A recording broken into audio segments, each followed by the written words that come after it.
அனைவருக்கும் வணக்கம். இன்று நாம் பார்க்கக்கூடிய தலைப்பு மனநோயை பற்றிய ஒரு அறிமுகம். மனநலமும் மனநோயும். சிறந்த ஆரோக்கியம் என்பது ஒரு ஆரோக்கியமான உடலை பற்றியிருப்பது மட்டுமல்ல, ஆரோக்கியமான மனமும் இருக்க வேண்டும். ஆரோக்கியமான மனத்தை பற்றியிருப்பவர் தெளிவாக சிந்திப்பவராகவும், வாழ்க்கையில் சந்திக்கும் பல்வேறு பிரச்சனைகள் தீர்த்து கொள்பவராகவும், நண்பர்களுடன் பணிபுரிபவர்கள், குடும்பத்தினர் ஆகியோருடன் நல்லுறவு பேணுபவராகவும், ஆத்ம திருப்தி உடையவராகவும், சமூகத்தில் உள்ளவர்களுக்கு மகிழ்ச்சியை அளிப்பவராகவும் விளங்க வேண்டும். மனம் சார்ந்த இந்த தன்மையையே மனநலம் என்று கூறலாம்.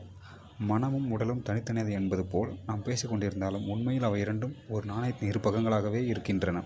அவை தங்களுக்குள் நிறைய விஷயங்களை பரிமாறிக்கொள்கின்றன. ஆனால் நம்மை சுற்றியுள்ள உலகிற்கு அவை வெவ்வேறு முகங்களாக காட்டுகின்றன. ஏதோ ஒரு காரணத்தால் இவை இரண்டிலும் ஒன்றை பாதிக்கப்பட்டாலும் அதன் மதிப்பு மற்றொன்றிலும் பிரதிபலிக்கும். மனமும் உடலும் தனித்தனியது என்று நாம் கருதுவதால் அவை இரண்டும் ஒன்று சார்ந்திருக்க தேவையில்லை என்பது பொருளல்ல. உடலுக்கு பாதிப்பு ஏற்படுவதைப் போல மனத்துக்கும் பாதிப்பு ஏற்படலாம். இதையே மனநோய் என்று நாம் அழைக்கின்றோம். மனநோய் என்பது 5 ஒருவருக்கு ஏற்படக்கூடியது என்று மருத்துவ ஆலோசகர்களும் மருத்துவ உளவியலாளர்களும் கூறுகிறார்கள்.